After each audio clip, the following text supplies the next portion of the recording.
문화일보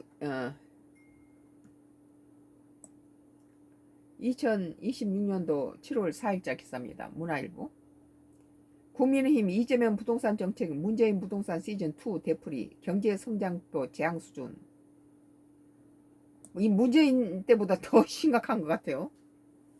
문재인 때는 뭐 무주택자가 집을 사면 무조건 이전 뭐 거주해야 되는 그런 제재가 없었고, 지금 살고 있는 사람들도 무조건 뭐 집을 에, 그 장특세라든지 이런 것들이 그때는 살아 있었죠. 너무 많은 것을 손을 대고 규제를 하니까 국민이 못 살겠다는 말이 나오죠. 국민의힘은 4일 이재명 정부 부동산 증시 등 경제 정책에 대한 참담함을 넘어 재앙 수준이라고 비판했다.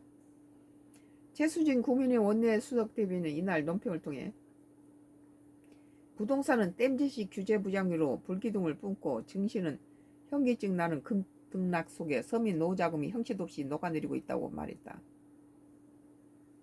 뭐 부동산 하지 말고 주식하라고 대통령이 뭐 국민들한테 선도해가지고 많은 사람이 전세 보조금 빼가지고 월세로 가면서 뭐 주식을 했다가 다 망해먹는 사람이 지금 나오고 있는 속출하는 상황에서 이제는 뭐 부동산 하라고 했다고 그래요. 또 최 원내 수석 대변인은 정권은 집값을 잡기에 6.27 10월 15일 대책에 이어 경기 화성 동탄과 용인 기흥까지 규제 폭탄이 연이어 투하했지만 덜한 건 한 달째 4%가 넘는 동탄 집값 폭등과 풍선 효과뿐이었다며, 도심 공급은 틀어막은 채 세금과 대출 규제를 겁박하는 문재인 부동산 시즌2의 설패를 그대로 되밟고 있다고 나르셨다.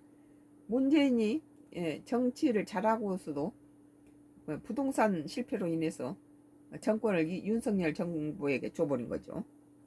그러면서 증시도 불안하기는 마찬가지라며 이번 주 코스피가 하루 만에 8% 가까이 폭락하며 8천선이 무너지는 극심한 롤러코스터 장세를 이어가고 있다고 했다. 또 특정 종목의 시장 전체가 휘청이는 취약 구조를 방치한 탓에 개미 투자자들은 하루에도 천당과 찍으로 오가고 있다며 오죽하면 시장이 조울증에 걸렸다는 탄식까지 나오겠냐고 덧붙였다.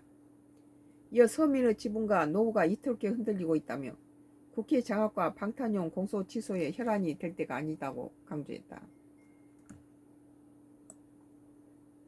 문화일보 성가크루스 나의 정치 코멘트.